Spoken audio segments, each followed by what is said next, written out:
Maybe it is.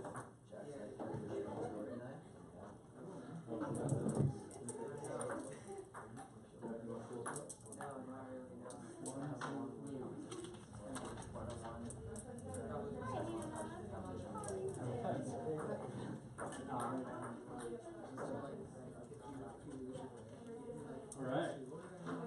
Cool. Yeah, right.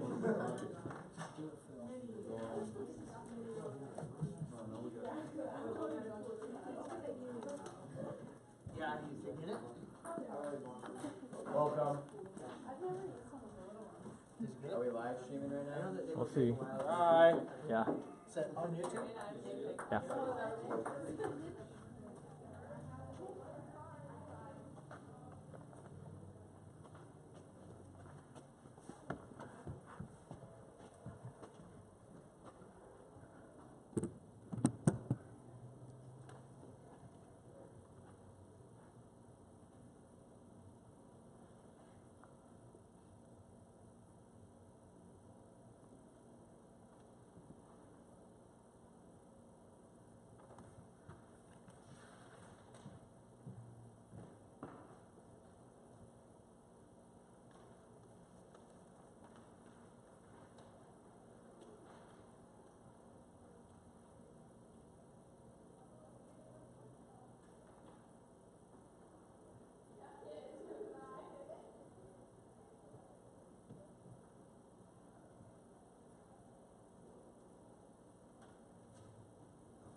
Smart lady. She's a smart lady.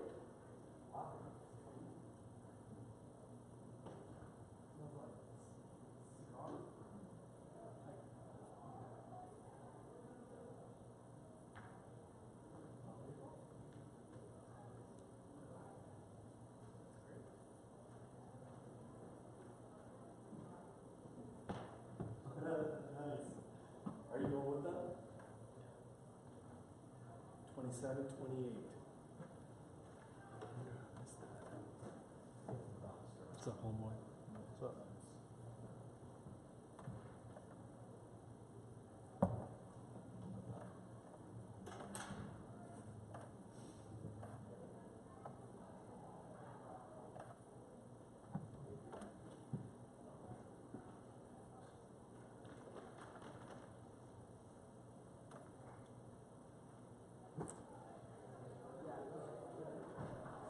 Ladies and gentlemen, boys and girls, children of all ages, once you got yourself a name tag, take Rocky. Can you follow him to the primary? Give a friend.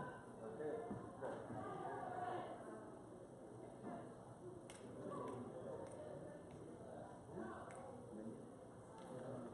Oh no, not Mindy. What's her name? The girl with the. You know who I'm talking about, Craig. You know exactly who I'm talking about. Are we on for 1 second so I can tell all Are you the on stream? There's a problem. Oh yeah, the problem. Okay, I saw it. You posted last week, and I had like a good 15-second highlight at the beginning. Because I was the first one to walk in here. You're talking to me. from her? First two times. Or do I have to call her? No. Yeah, You can tell me this. Sweet.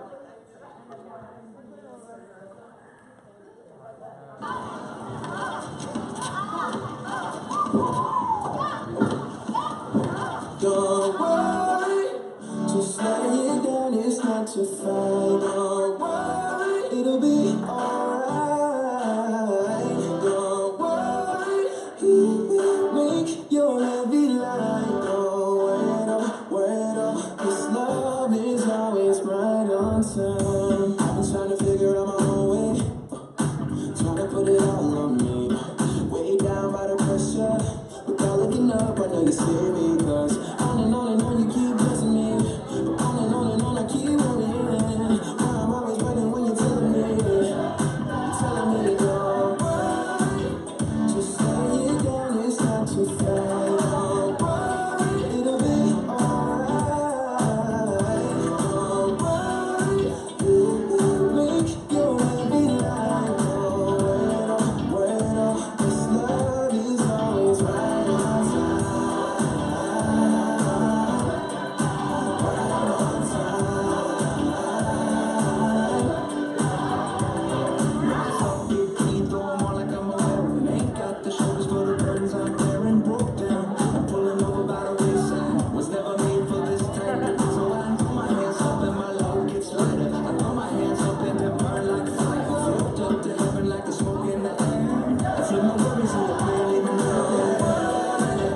Just lay it down, it's not too far. Don't worry, it'll be alright. Don't worry, make your heavy light. Don't wait up, this love is always right on time.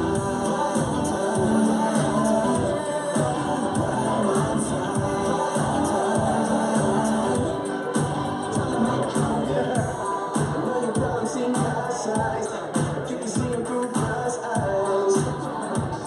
You can only see him through God's eyes. Yeah, I know you're probably seeing God's eyes. You can see him through God's eyes. Yeah, it's right on time, right on time. Just lay it down, it's not too fast. Don't worry, it'll be alright. Don't worry, make your heavy light. Don't wait up, this love is always right. Wait up, this love is always right on time.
tick, tick, tick, tick, tick.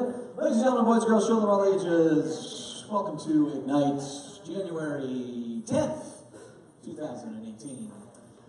So our schedule is a little bit reversed tonight because we're going to do worship on the front end, and we're also going to do that with Impact. So they're going to be making their way up in a few seconds, and then we're going to do worship on the front end, followed by all the shenanigans, and we have an amazing guest speaker this evening that required a very large honorarium, so that'll be fun too.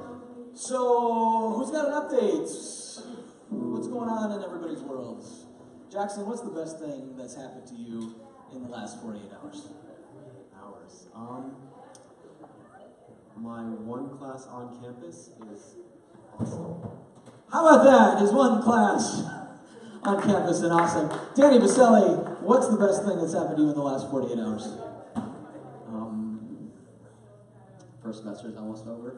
First semester is almost over, and his mustache is coming in very nicely.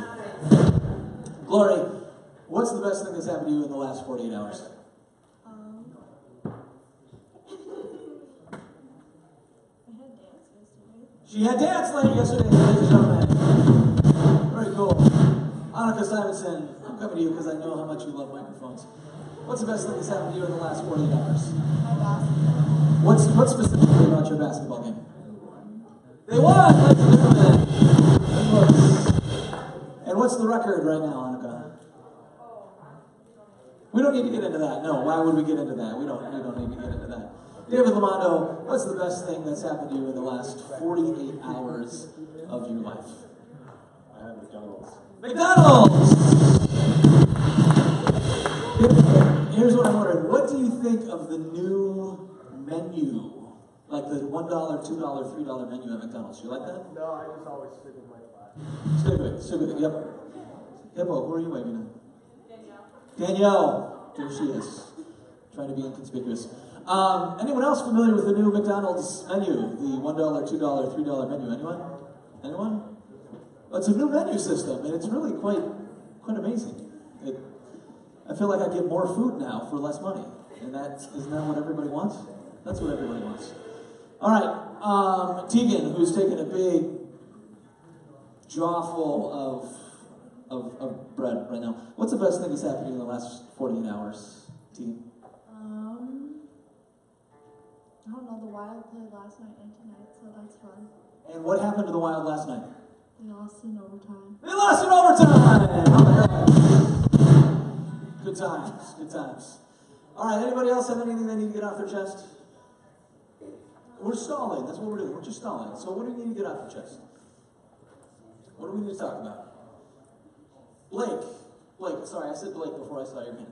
Blake, share with us just something spectacular. Something that everyone would be disappointed we didn't talk about if we left the room right now. Share with us. I'm just going to hand you the mic. I'm so confident in what you have to say. Alright. What should I talk about? No, Vikings suck. Oh, Yeah, Vikings are gonna lose. Vikings are going to lose. He might be right. Drew, I saw that hand back here. I'm coming to you. What would we be disappointed we didn't get to hear if we left right now? Okay, so today, after I worked out, I went to Jimmy John's and got a BLT, and it was super good, and I got these chips too, so. It's pretty awesome. One thing that is pretty awesome is that Jake Doss put his senior pictures out on the World Wide Web yesterday. They're pretty good. I like the one when you're walking away on the railroad tracks. I was like, oh man, he's leaving. He's going off. He's an adult now. He's going to be leaving us soon. That's what it made me think of. Kind of made me sad. Becca's been babysitting my kids just about every Tuesday over the last few months. Just give us something cute that one of my kids have done recently, Becca. They made a snowman yesterday, and they named him Frosty the Snowman. Yeah. and they were putting on snow hats. They made a snow hat made out of snow and the nose, and it was really cute. That's what my kids do. What? Nate Roski, do you have something to say? Mayhem thinks that you have something to say. Yeah, What do you want to say? it's about something that we all hold very dearly to our hearts. All right, come on down. Come on down, Nate. Let's get you down from the perch. Let's talk to Nate Roski.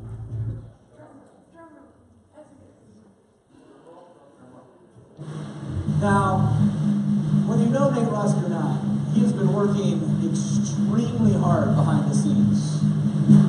And I believe Nate Roski maybe has done something, well, I know, something that none of you have been able to do before. I don't know if that has something to do with this announcement or not, but Nate Roski, what do you want to tell us? We have an all-nighter on March 2nd.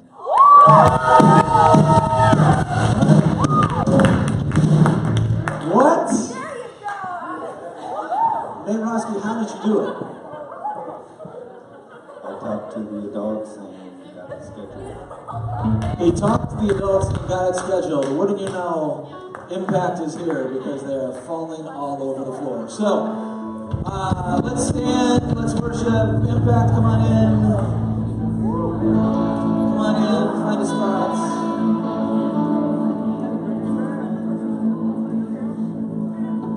Come on in, Impact. Pick a row, pick a floor, find a friend, phone a friend. Impact, we're going to stay downstairs, though. We're going to stay downstairs. It was worth a shot. It was worth a shot.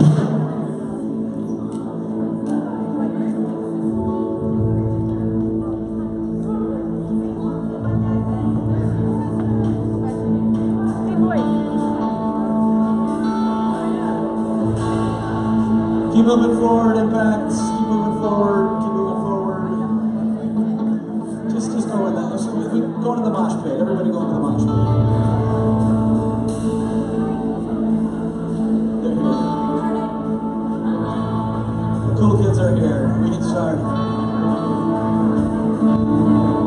Keep going, Impact. Keep going. We're one big happy family in here.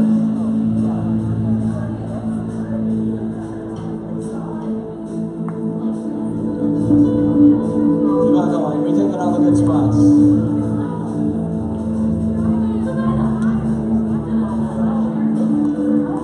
Only about 75 more to come.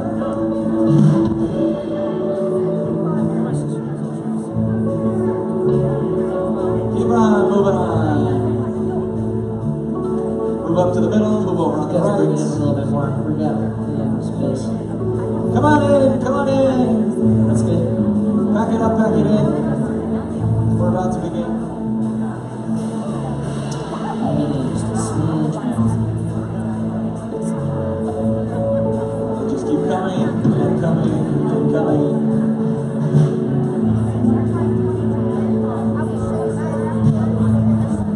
Has everybody got a buddy? Everybody should have a buddy.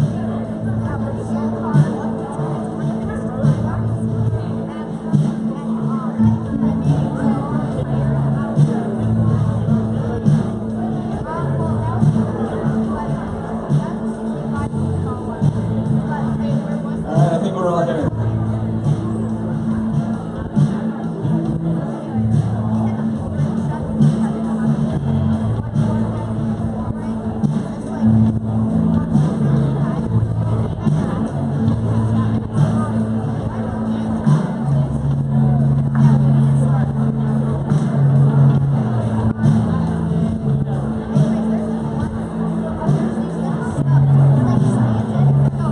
Alright, you guys ready to worship for a little bit? Yes? Cool.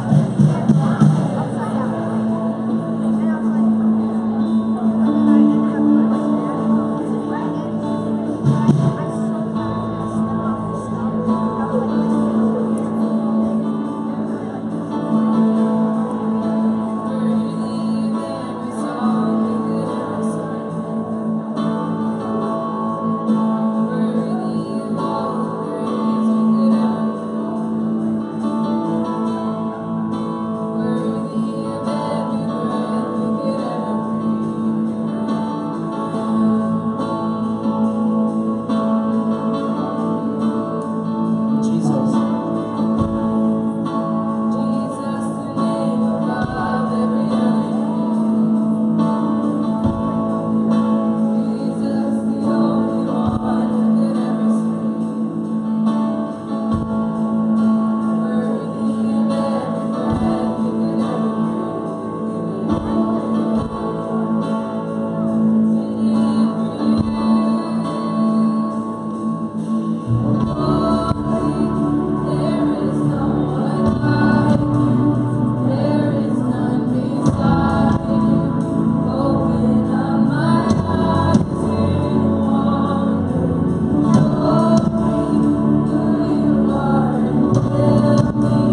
Junior high doesn't know yet, so it goes like this.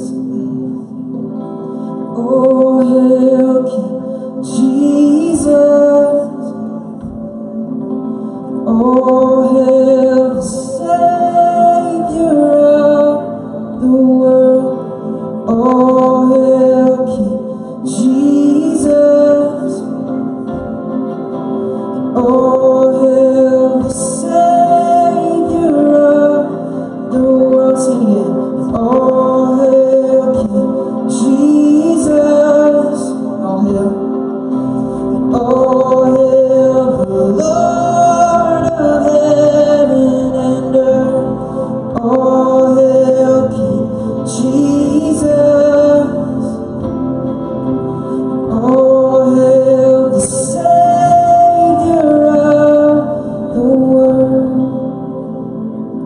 You guys got it? Sweet.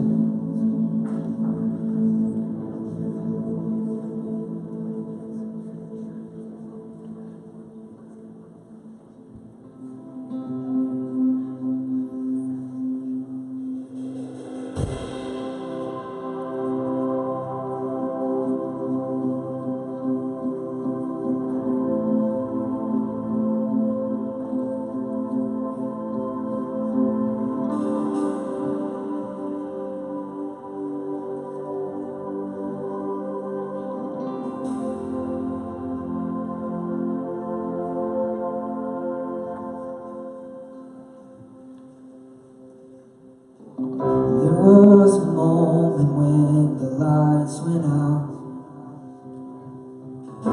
Death had claimed its victory.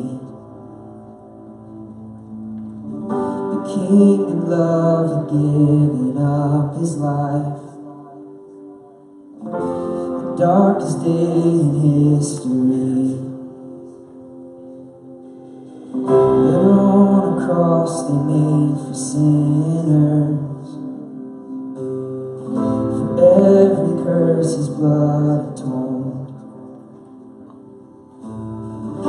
Final breath and it was finished. Not the end we could have known. For the earth began to shake, and the veil was torn. A sacrifice was made as the heavens roared.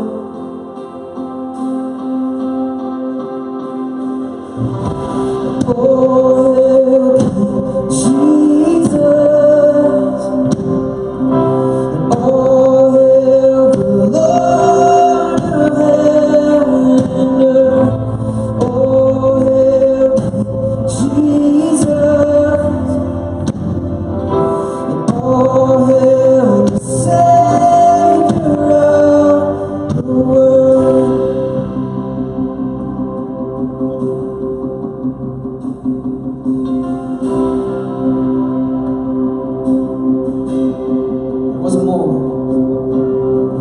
There was a moment when the sky lit up. A flash of light breaking through. When all was lost, he crossed eternity. The King of life was on the move. For in a cold darkness room,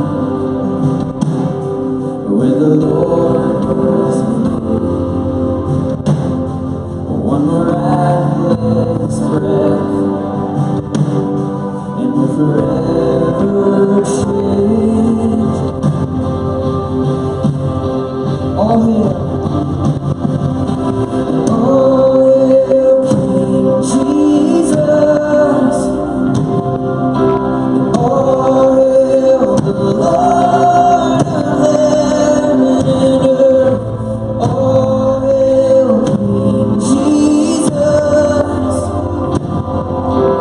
All hail the Savior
You're the Savior of the world. Sing together, all hail King Jesus. All hail King Jesus. All hail King Jesus.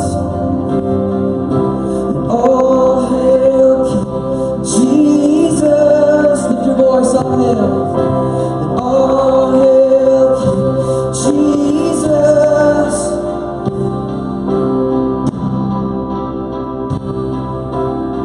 Worthy, Lord. We lift your name up. All hail. All hail King Jesus. All hail the Lord of heaven and earth. All hail King Jesus. All hail the Savior of the world. All hail King Jesus. All hail the Lord of heaven and earth. All hail King Jesus. Lift your name. And all hail the Savior of the world. The Savior of the world. You are Lord, Jesus.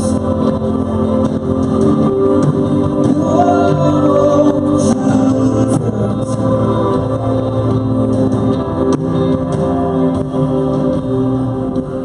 Oh, hail King Jesus. Oh, hail the Lord of heaven and earth. Oh, hail King Jesus. Oh, hail the Savior of the world.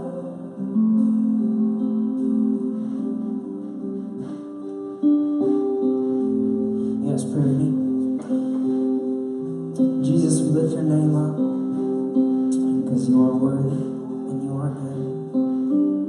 You're such a worthy King. You're such a wonderful King.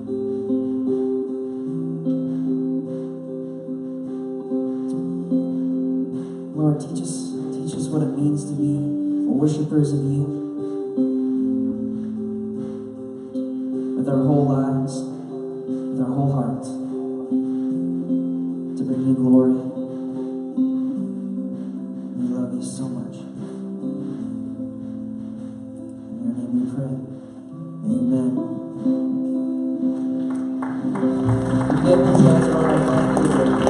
Impact, you're free to go, but not until you high-five at least 3 high schoolers.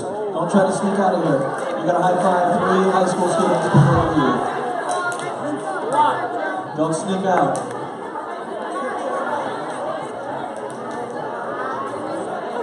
Now go put hand sanitizer on.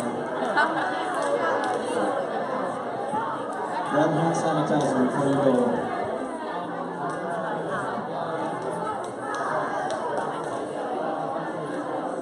Make sure it's not loud.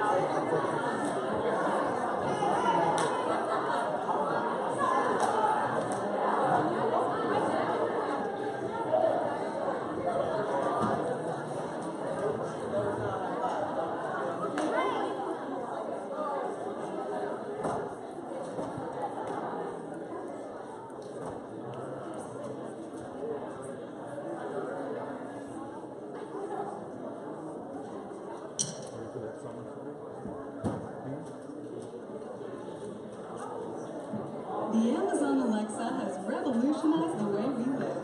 Alexa, what's the forecast today? 100% chance of rain. Alexa, what's the capital of Oklahoma? Oklahoma City. Alexa, toilet paper. Thanks to this incredible technology, you can live a life almost completely void of pesky, annoying human interaction, which is wonderful, but makes accountability difficult. Introducing Alexa Alert. Clavicle, scapula, manubrium. Is this a party? No, Alexa, we're just studying for an anatomy exam. Room diagnostics indicate multiple teenagers, 1 untrustworthy male, 4 solo cups. It's chocolate milk! Calculations complete. Party confirmed. I've alerted the proper authorities. They will be arriving in 6 minutes. Try fire and brimstone mode. Did the Savior die on a cross just so you can throw your life away with drugs? I'm miserable. You know what's miserable?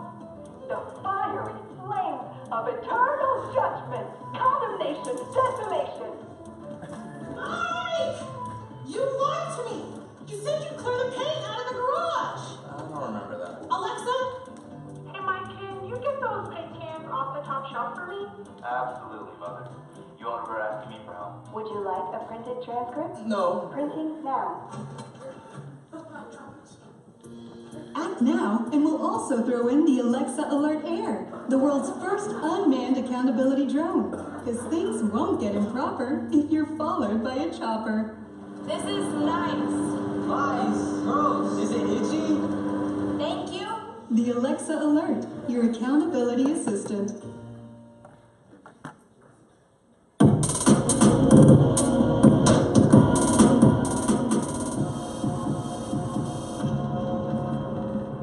All right, we got to go through our usual routine, and that includes welcoming anybody who's here for the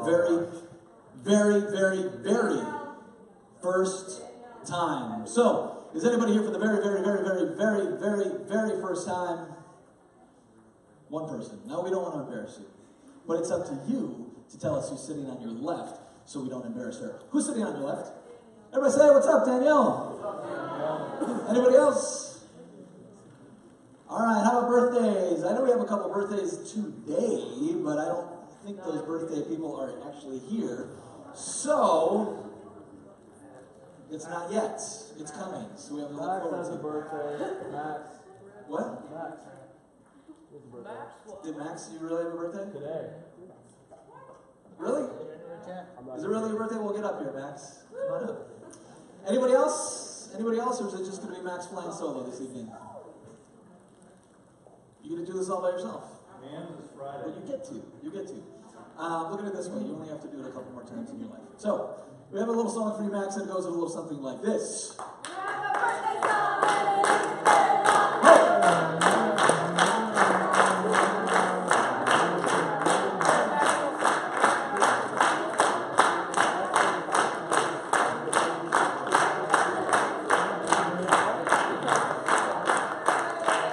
Nice job, nice job. Stepped on my foot at the end, otherwise it was perfect. So, who's going to come up and thank the Lord for the life of Maximus? I see only Drew's hand, so I will choose you. So, it's not because he's the only one that wanted to pray, it's just because everybody's feeling slothy. So, here we go. Alright, dear Heavenly Father, I thank you for my wonderful friend Max. I thank you for all the time that he's grown this year, coming to church like every single week, and I'm thankful for that because I get to build more and more relationship with him. And I just thank you so much for my brother, and I pray that he grows way more next year. Yeah, thanks. Yeah, thanks. That's how it goes. Sorry.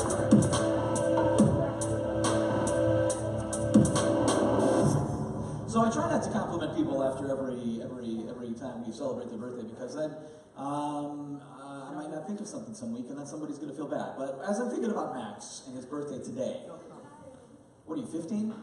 Yeah. 15? 14. You're 14. You're just a kid. What are you? I'm 16. You're 16. He's 16 today.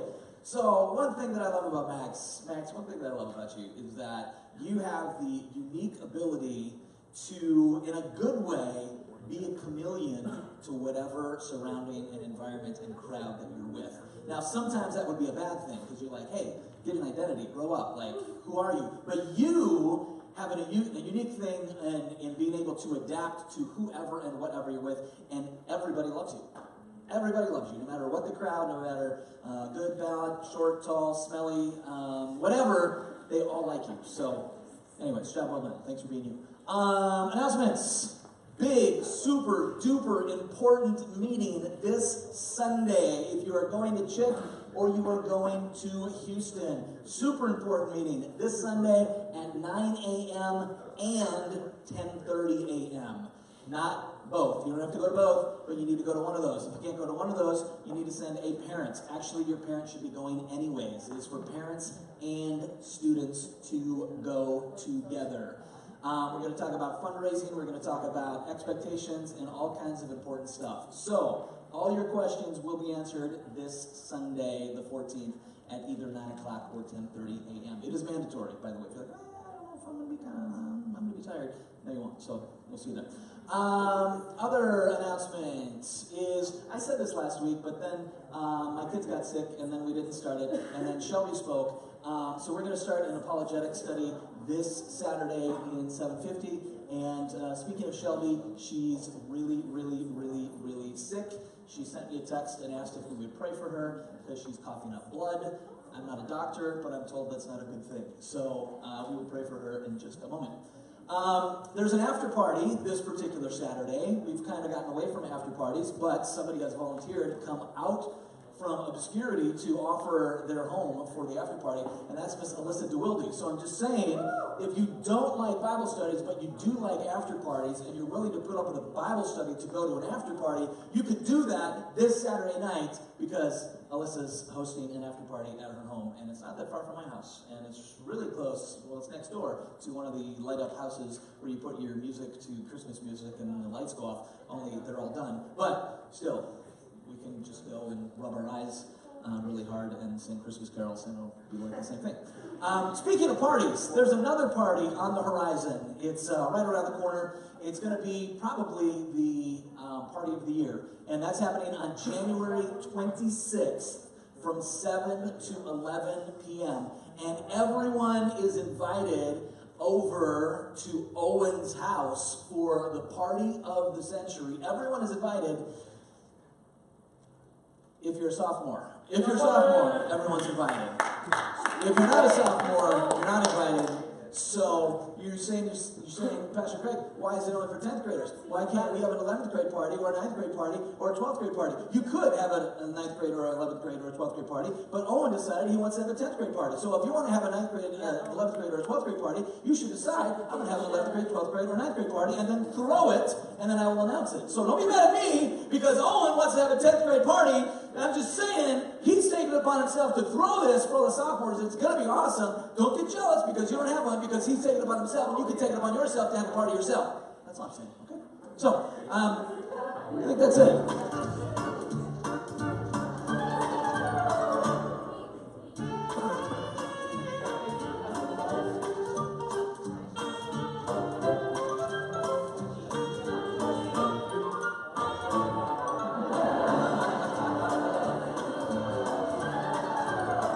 Jackson liked that one. You may not have liked that one, but Jackson liked that one. Speaking of Jackson, because he's in such a good mood, now's the time. Now's the time.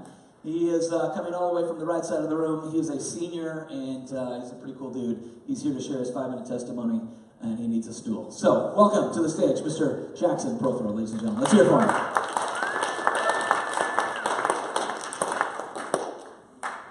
Hey, y'all. How you doing? Good. Good. Okay. So I'm Jackson Prothero. I'm a 12th grader at Chapman Park High School. I do PSEO at Anoka Ramsey. Yeah, that's pretty much all you need to know about me. I've grown up in a Christian family, Christian parents, always been together. I've had Hannah Prothero, to embarrass her, as a sister, and we had a brother that passed away when I was in 8th grade. And surprisingly, usually that was a very taxing time for my faith, but like overall, it really strengthened my faith, which was awesome. It was a sucky time, but overall, it really did better me. It was weird. It was awesome. Better me. Let's see. Once I got into high school, I had two very close guy friends that I could always talk to about anything, which is a great thing to have once you're in high school. They were such a great support system, although they weren't explicitly Christian.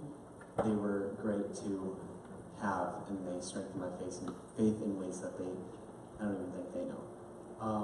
They always encouraged me to join a bunch of social things. I did marching band all 4 years of of my high school career. I did bass drum in that, so I've always enjoyed challenging myself, both mentally and physically. And with elbow marching band, it's like, oh, it's just marching band. Like, that stuff's kind of hard, with drumline at least. Anyway, I'm just rambling. And then I joined theater at my school. And through marching band and theater, it's a huge community. And being at a public high school, it was awesome to be able to express my faith towards all those people. And it was great for social skills, just being more charismatic, and just having this community to be able to combine all our skills and to do something great.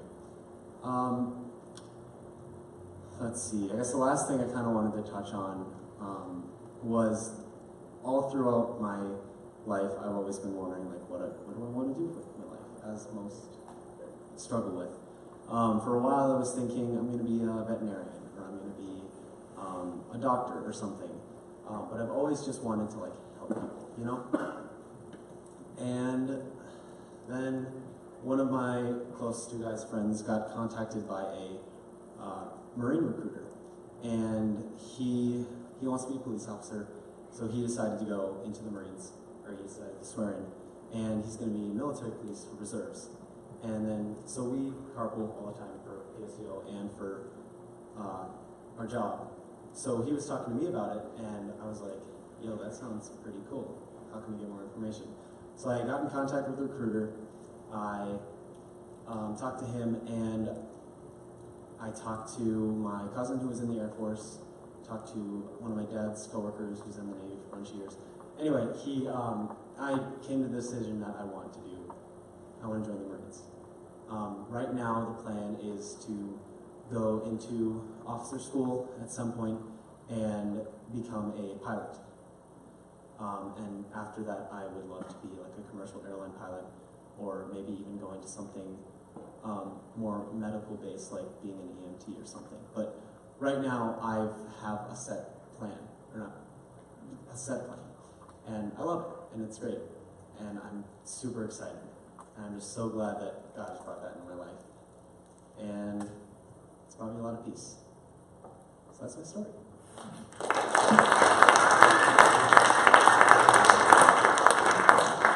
Thanks, buddy. I said that we would pray for Shelby, the intern, before the night is over. She sent me a text yesterday. She said she was on like a breathing tube or something like that, and then she sent me a picture of this little squishy breathy thing. Anyway, she went for the night, and she said, yeah, I'm coughing up blood, so I'm not going to make it. Maybe you can pray for me. So, anybody want to pray for Shelby tonight? Okay, good. I'll go ahead and do that. So, appreciate the volunteers. God, we lift up Shelby right now and just pray that your healing hand would bring her comfort, bring her relief, and restore her health. Lord, we thank you for Jackson's story tonight as well. Go before him, pave the way, and God, just use him in ways that he can't even imagine right now. In Jesus' name, amen. All right, we're going to do a little game.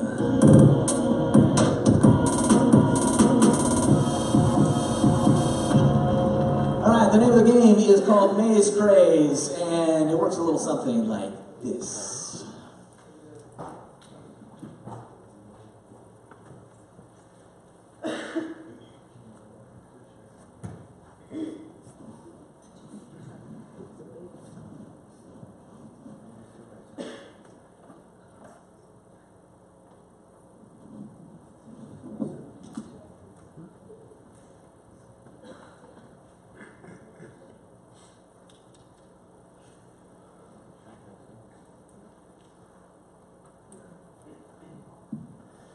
So I thought there was going to be funky little music with this, and it's seemed to have disappeared, but we'll see what happens when we go to the next side.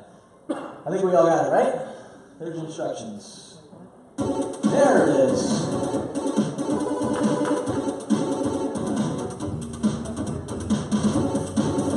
So you guys gotta get ready to move. You gotta get ready to move. Blue is in the back left, orange is in the upper left, purple is on the right, and green is in the back. You're moving now. There is a fabulous prize for the person at the end. It seems that green is almost unanimous. Besides, of course, those guys. All right, let's take a look and find out who the winner is.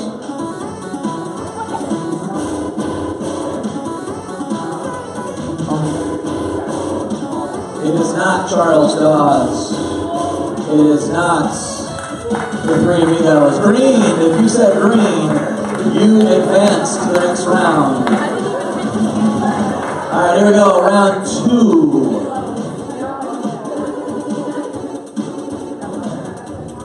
Pay close attention.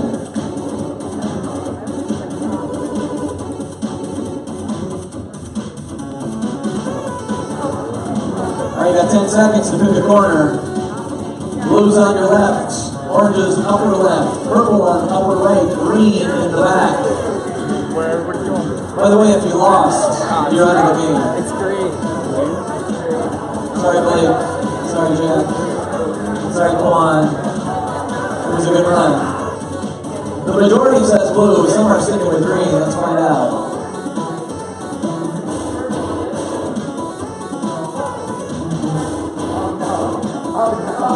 Green is out. Sorry, Buzz. Blue is the winner. Congratulations, Blue. So far, so good. It's time for round 3.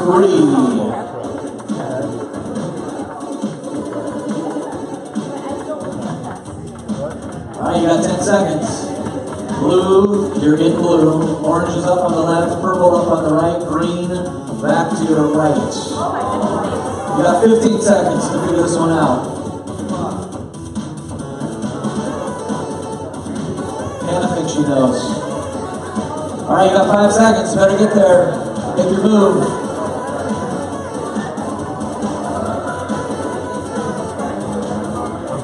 Hannah was the first to go to purple. Kyle thinks it's orange. Some of you stated blue. Here we go. Let's find out.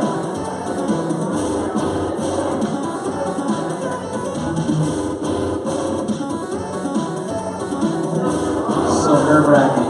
And it is... Oh, green! Green! We just lost 80% of the group on that last one. Alright, if you got out, have a seat. How many still up? How many still in? 2 of you. No, David, you're in. You gotta stay. You gotta stay. David's still in. Here we go. David's still in. And Alyssa is in. David's in. No matter what it shows, he's in. Alright, everybody. Root for your favorite, David or Alyssa. David's going with blue so far. Nope, he's going to change his mind. I was going to go purple. Well, you can go purple. Alright, Alyssa says purple. David says blue. Oh, David, you had your shot. And there it is. Alyssa DeWilde is our winner, ladies and gentlemen. Alright, Alyssa will be crowned the winner, but you guys can all get back in. I think there's 2 more rounds. 2 more rounds. Alright, everybody's back in, but Alyssa's our official champion.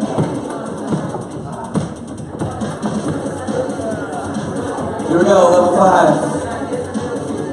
Ready, set, go. You got 15 seconds to figure it out. This one's easy. Alright, make your move.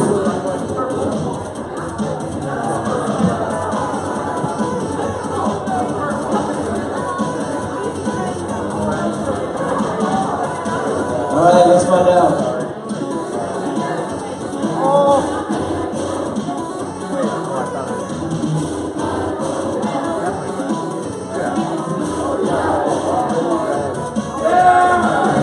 job, Purple. Nice job, Purple. All right. If you said purple, you advance to the next round.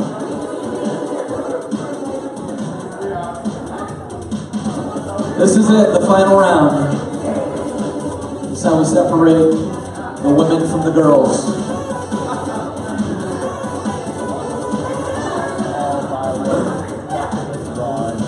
You got 5 seconds. You better be ready to make your choice.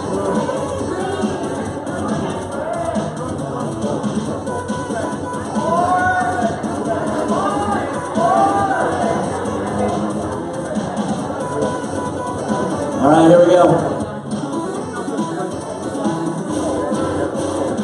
Nate Broski says purple.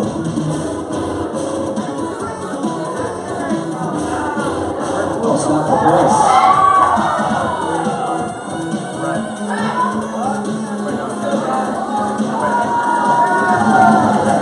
Purple, that was so obvious. That was so obvious. All right, nice job, people. No, Nate, leave that up there. Leave that up there for a second. Oh, no, hang back on it, back on it. All right. What just happened? Nate, what's going on? Okay. All right. This was just in case there was a tiebreaker. In case there was a tiebreaker, we had this question here. Oh, wait a minute. Now it's over. See, now the fun is gone. Thank you, Nate. So the next round, you were supposed to guess how long it was going to take for the little dot to get to the center, and then people would say their times, 20 seconds, 30 seconds, whatever, and then it would do something like this, and the joke would be on you, because see how that would work. Funny stuff right there. Now the joke's on me. So, anyways, Alyssa DeWilde, congratulations on winning the game. You get yourself a Dare to Share devotional. You get yourself an Ignite toque. You get yourself a Chip headband. You get yourself Chip wristbands, and you get yourself a Keep Your Pants On DVD. So, congratulations. But you say you cheated. Why do you say you cheated? I want that. I'll wear that right now. She said she just followed the crowd. Well, sometimes following the crowd pays off. Sometimes it pays off. So, we have a guest speaker this evening, ladies and gentlemen. I know you're going to be thrilled with our guest. A little known fact is that our guest speaker is also the director of Young Adult Ministries here at Plymouth Covenant Church. He's actually an employee of our church, and he goes by the name of Mr. Joe Lamondo. Joe Lamondo. So, welcome Joe up from the back of the room. He's going to share some stuff with us. Okay, so I want all of you to be aware of the fact that never, ever, ever send Craig anything by text if you don't plan on ever seeing it again being used in public. So, as a speaker, one of the worst things to do is speak to the empty front row. Who are the brave souls that will fill the front row? One brave soul. 3, 4, 5 brave souls.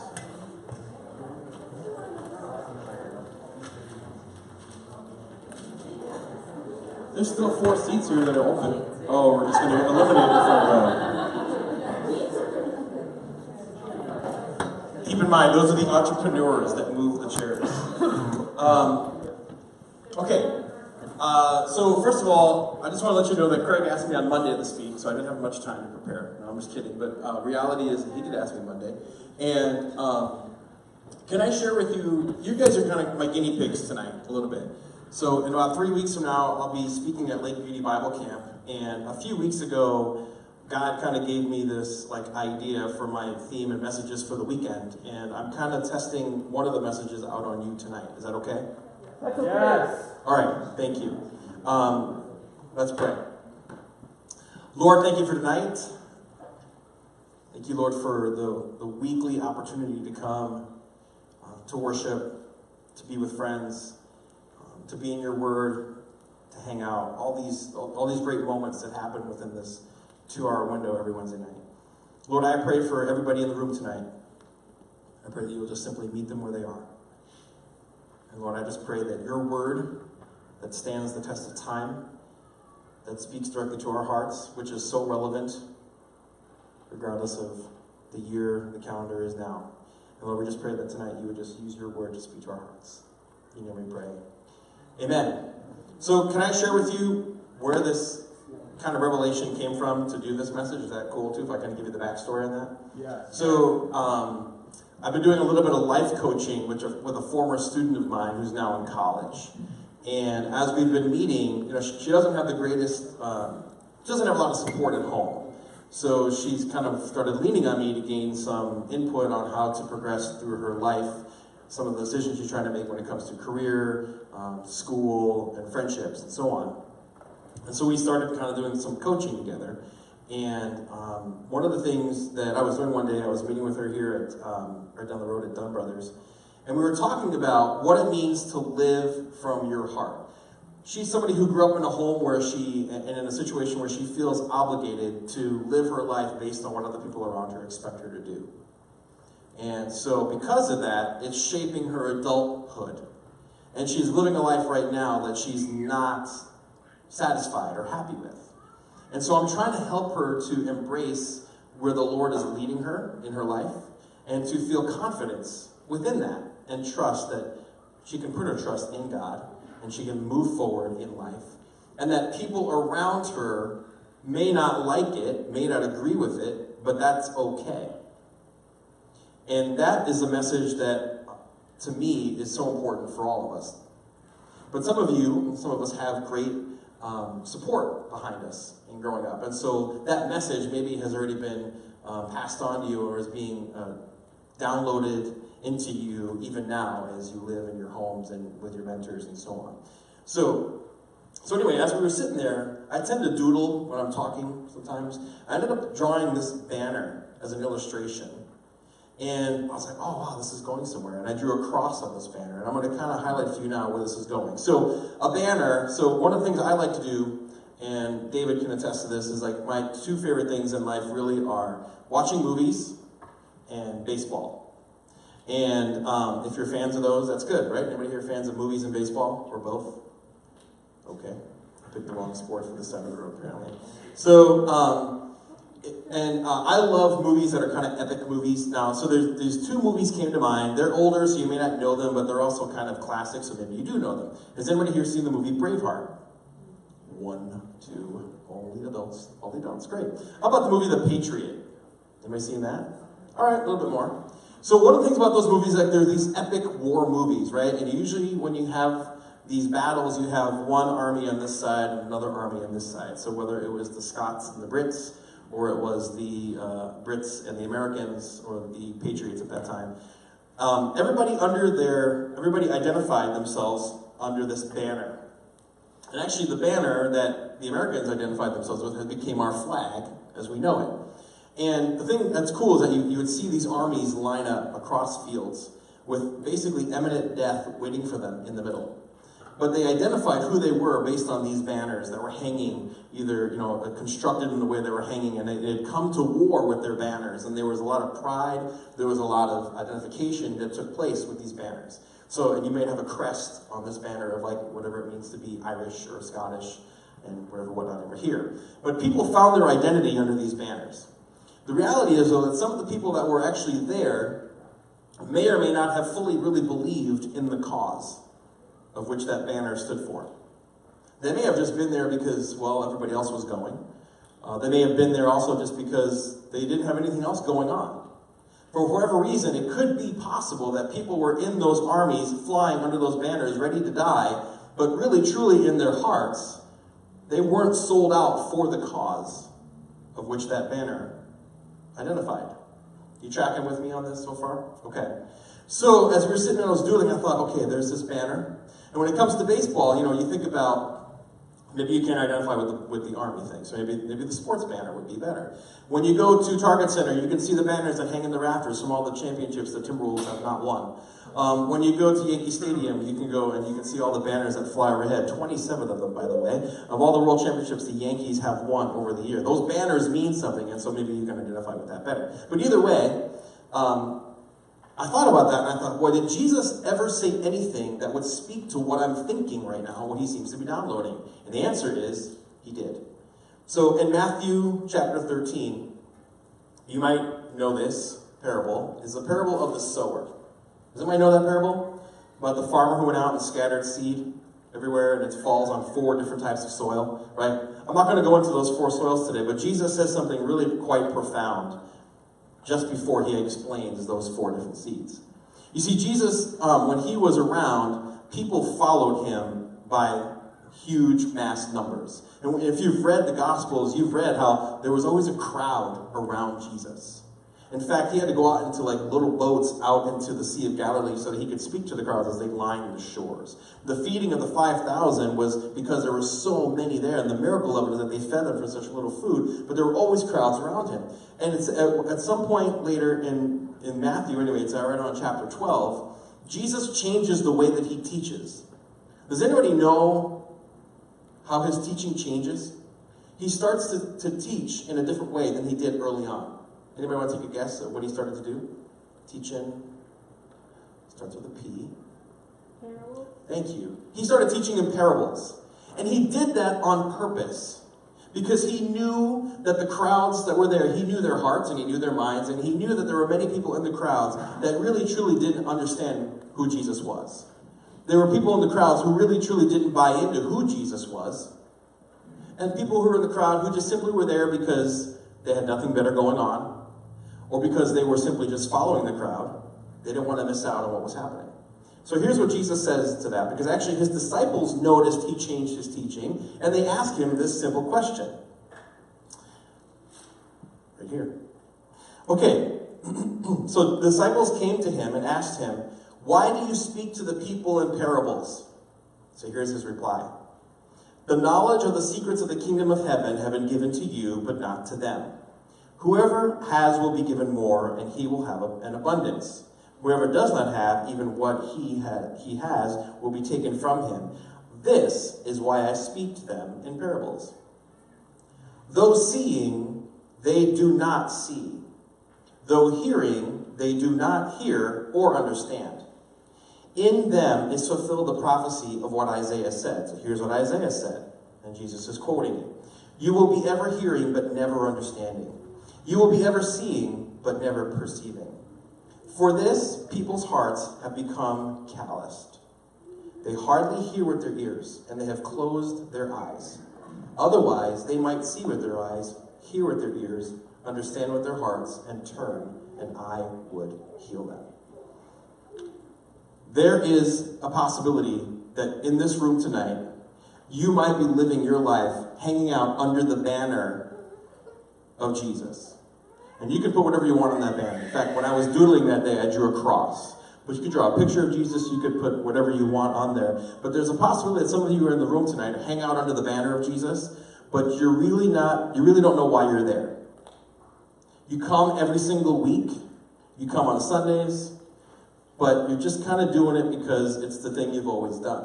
There is that possibility. And since I don't know what's in your heart, I don't really know the answer to that question, but you simply do. But then there's also the other people who are living, and this goes back to, I go back to the coaching example of what I said a moment ago, is that there are people in the room, I think, who truly are living out of their hearts because Jesus owns their heart. And they get to follow that heart and the leading and guiding that Jesus provides them.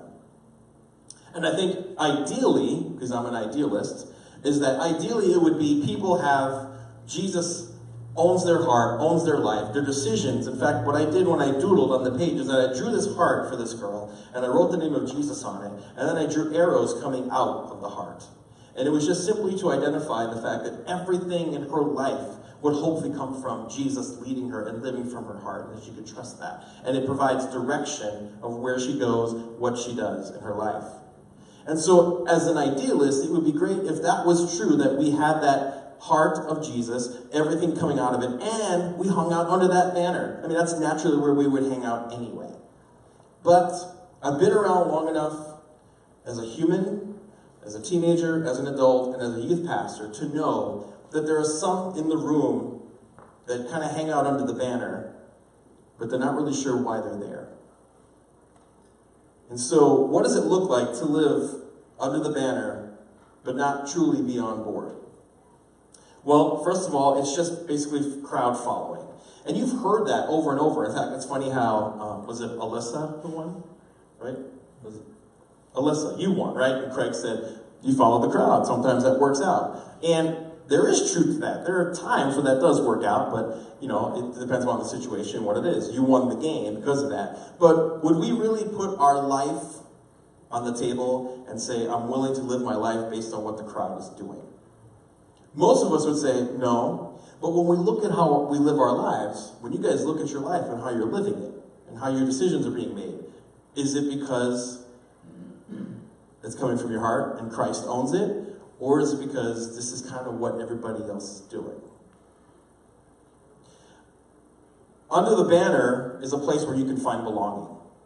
There's a lot of people who live under the banner who don't really have Christ ruling their hearts and making every decision based on that. But there's also comfort in being there. And I'd say, okay, that's cool. They're kind of in the room but don't really get it. But there's a sense of belonging. But it's also easy to come in and live under the banner or hang out under the banner and be there and identify yourself with it, but also to exit this place, head out into the world Monday through Friday and on the weekends, and exchange this banner for a totally different banner.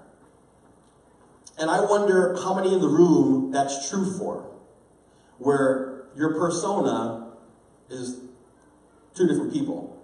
And I'll even tell you that even in my own life, and especially in my early high school years, that was very true of me. Because the 8th grade, 9th grade, 10th grade Joel Lamando on Sunday morning was very different than the 8th grade, 9th grade, 10th grade Joel Lamando Monday through Friday at school. My language was different, my activities were different, the things that I watched were different. But when I showed up on Sunday morning, I was squeaky clean president of Sunday school Joel Lamando. But I knew in my heart that realistically I was living under two different banners. And when I was at church or hanging around those peeps and people would say, oh, wow, you have so much potential, the Lord's hand is on you. Inside my heart, I knew, oh man, if you only knew what I was just doing 48 hours ago, you would not be saying that. And so I think that some of us do exchange the banner, and maybe it's 5 different banners or 5 different days of the week. But is it possible to come here on Wednesday nights and on Saturday nights and hang out under this banner, but not really know why you're here? Or maybe you really find something really appealing about being here, but you still haven't given it the full deal. And so your heart still doesn't have Christ's name written all over it. Sometimes it's also what Craig talked about last week, FOMO, fear of missing out. And I think for some of you being here on a Wednesday night, I don't want to miss out on what's happening. And I think something's drawing you to it, which is cool, and you don't want to miss out on it, but still there's something here that's missing. Or sometimes you're here just because my parents made me, just because I've got nothing better to do, just because being at home is not a fun place to be, so at least this is an escape. For whatever the reason, you're hanging out under the banner, but your heart doesn't belong or isn't owned. So what does it look like to live under the banner, but have Christ own your heart? Well, the first thing that came to my mind was that you have genuine relationships.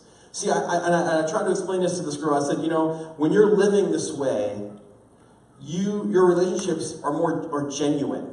Like, you find satisfaction in being with people, regardless of where they came from, what they make, what they look like, you know, how popular they are. Your relationships are more genuine. And if you could stop for a minute and think about somebody in your life that you know that is not on the cool or popular list, but that you know and you have deep friendship with, and you find yourself being like, that's a comfortable place to be.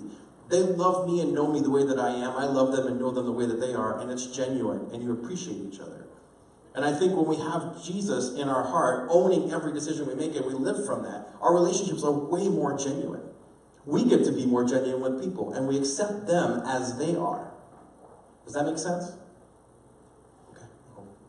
The second thing that comes to my mind is that we have satisfaction in doing what's right. there are so many loopholes in life that we can get around doing what's right. We all know the systems on how to beat the system. We all know the ways on how to beat the system if we want to. Whether it's our parental system at home, whether it's the system at school, whether it's even the system at church, or maybe even the system that operates your friendships. We all know ways and loopholes that we can get around it. And in today's culture, it's getting a little harder to get around it because everything is captured either on video or on text or somehow. But still, we can still live our lives in a way where we're kind of trying to beat the system. But I wonder if we're really feeling satisfied within that. I don't think so. And in the years I've been around and talking to students, whether they've been in junior high, high school, or even now college students, there's this burning desire to live a life of being satisfied and not having to measure up and not also having to circumvent the system around them. And basically when I say circumvent the system, I mean go around what's right and do what's wrong. And so I think that when we have this Jesus over our hearts thing and arrows coming out of it and we're living according to that, that people are way more satisfied when they do right or when they do well or when they're living their lives. There's just a level of satisfaction. And maybe you can even think about somebody right now that you know who lives that way where they're just satisfied. They're not constantly longing for more or needing that next fix. Like they're totally satisfied and secure in their life. The other thing I think of that comes to mind is that the people who live that way, where Christ totally owns their heart, is that when it comes to their appearance, their identity and their appearance, which this might be the most important one, that it doesn't matter what they look like. It doesn't matter how popular they are, how many points they scored at the basketball game, how much money they have in their bank account, what they showed up here, and what kind of car they drive, what kind of home they can live in, how many pairs of shoes they have. I mean, whatever, how cool their hair is or lack of it. I mean, the whole point is that stuff truly doesn't matter anymore. Now, that's not to say that you should care about your appearance and take care of yourself, because that's important too. But it's just that that's not the thing that determines who you are. And it doesn't determine the relationships you have. Now, I remember when I was in early high school, I don't have time to do this right now, but I will someday show up in this getup. But I was a Cougine. There was two groups. There were the Cougines and there were the Critters. I grew up in New York City, okay? So I know this all sounds like foreign to you. But the Cougines were kind of like maybe would be the preps of today, right? But we had a certain way of dressing, a certain style. We wore sweatpants, high white tube socks, deck shoes, and tight t-shirts. And we slicked our hair back, and we listened to only a certain kind of music. The Critters were the metalheads. They're the ones that listened to they wore the jean jackets and the denim and the long hair and the mullets. And we were seriously identified by what we wore. And you did not cross over. And so I remember my identity really coming from that. And what I found though later in my life is that when I gave my life to Jesus and I truly said it doesn't matter anymore, that I still cared about what I wore, but it didn't determine my value. It didn't determine if I was going to talk to a critter or a Cougine. It didn't matter. You cross lines at that point because it doesn't matter. Okay. And lastly, people who have that going on, where they're under the banner, but they also have Jesus over their hearts and in their heart, and determining their steps, is that everything that matters gets filtered through Jesus. It changes how they think. It really changes how you see life. So, some people will say it's okay to hang out under the banner and just be there. I've had people say, well, at least they're there. But is it really okay just to hang out under the banner without really knowing why you're there? Do you like wasting time? I mean, time is the one thing that we have that's finite. Like it's, time's ticking away. But I don't think it's okay to just hang out under there. So think about this. Do you think that putting the math book under your pillow means that next day you're going to know those formulas? Probably not, right? So why it's important I think hanging out under the banner, we're just fooling ourselves with thinking that it's going to change our hearts just by being there. It's something that we have to actively do to let Jesus control our hearts and our minds. So I guess the last thing I'll say is this. I talked about time being a commodity that is constantly fleeting. We have a finite amount of time, however much that is that God has given us in this world. So if you're in the room tonight and you're just kind of hanging out under the banner, if you're just here and you show up, but you're really checked out when you're here, the worship is like just this gong in the background and you really wish it would stop. If when Craig gets up and cracks jokes, you're like, man, what is this guy doing? I mean, if all that stuff to you is a struggle, but you want more because you're here to begin with, it's leading you, you're led here for something, then I would say the time would be now to do something different about it. The time is now to give your life to the Lord and let Him own your heart. You can be that person who has everything coming from your heart. And so I challenge this girl each and every week when we get together to say, have you put into practice what you wanted to do the week before? And we check in on a weekly basis. And sometimes it can be a struggle. But I want to encourage you tonight. I have some small group questions that I put together that I want to encourage you tonight to answer those questions honestly in your groups. Because the groups are a safe place to be completely honest. And ask yourself, what's keeping me from giving Jesus my entire self? And why am I hanging out under the banner? What value do I see in it? What's keeping me there? And why wouldn't I make that change tonight? So I'm going to close this in prayer, and then I think it's grab small group questions at the small group. Is that correct, Craig? Or you got one more thing? After picnic. After picnic. All right. So let me close in prayer. And while we're doing this, I would really ask you right now, if I close your eyes for me. And I'm just going to ask you to just really take a deep breath, take a moment to dive within yourself. Put aside the fact that you're in a room with other people, and just imagine for a moment that you were standing before Jesus. And I want you to imagine that as He's standing before you, you can go ahead and picture what He looks like. I want you to picture His eyes, His longing in His eyes for you, to take your burden, to take your fear, to take your insecurity, to exchange it for satisfaction and fulfillment. And I want you to right now answer this question. What would keep you from making that exchange? What's the thing or the things that are keeping you from saying, okay, you can have it all? And tonight, Lord, I just pray that whatever that is for us in the room, that we would be willing to exchange that, to hand it over, and to receive back from you, Lord, a satisfaction and a peace that we've never really known or understood. And to receive back from you, Lord, an identity that is everlasting. And to receive back from you, Lord, a love that's immeasurable, a grace that knows no end, and a lifetime filled of getting to know you in a deeper way. And Lord, I just pray for anyone in the room tonight who's just wrestling with doing that, because the world has captivated them, because the relationships in their life seem to be way more important than this decision, because they're afraid of what it might mean moving forward. I pray tonight that you would just break the bonds of any of those things in their life, and that they would be free to run into your arms and exchange the junk for the good. So Lord, if there's anyone in the room tonight that needs that, Lord, I pray that you would meet them right now. And I pray that they'd have the courage to follow the leading that brings them here every single week, to go the whole way and finally give it all. And that they can live, and we can all live a life coming from our hearts that you own. It's in your name that I pray. Amen.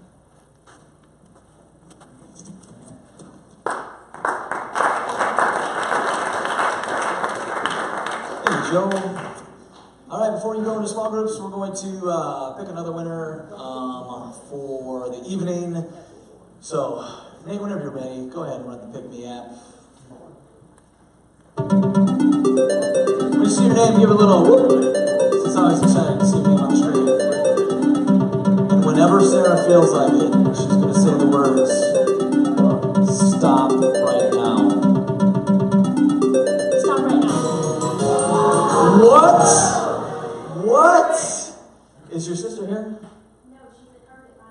She's at Target. So break the news to your sister that she could have been a winner. I feel like you tapped into her somehow. All right, run it again. Run it again. Must be present to win. That was pretty cool. Let's see if you can get yourself this time. Say stop right now whenever you're ready. Hey, put that out, right? She has to say stop right now. I don't say stop right now. But Jonah's not here anyway, so keep it rolling. Must be present to win. Stop right now.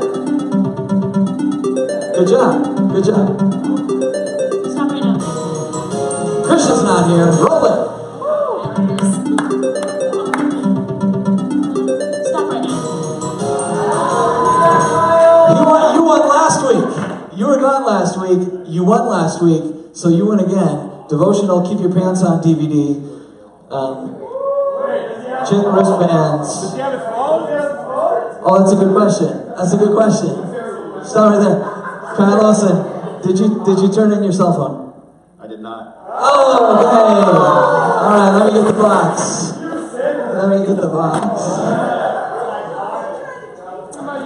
All right, time for the Lego Lava Walk. Go ahead, kick those big boots off. Wow, those are...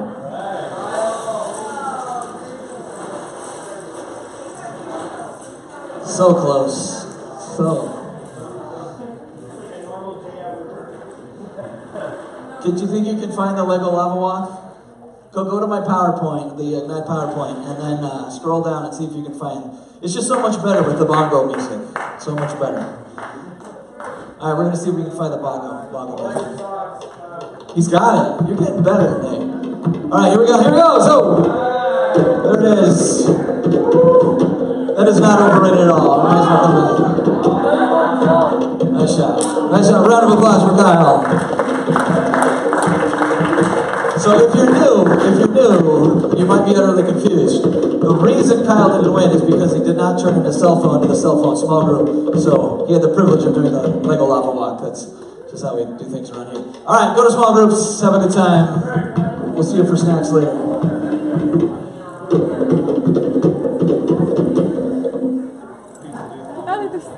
This is a 360 thing. What is it? It looks like one of those 360 movies. I actually, after the whole thing, I talked to, I don't know,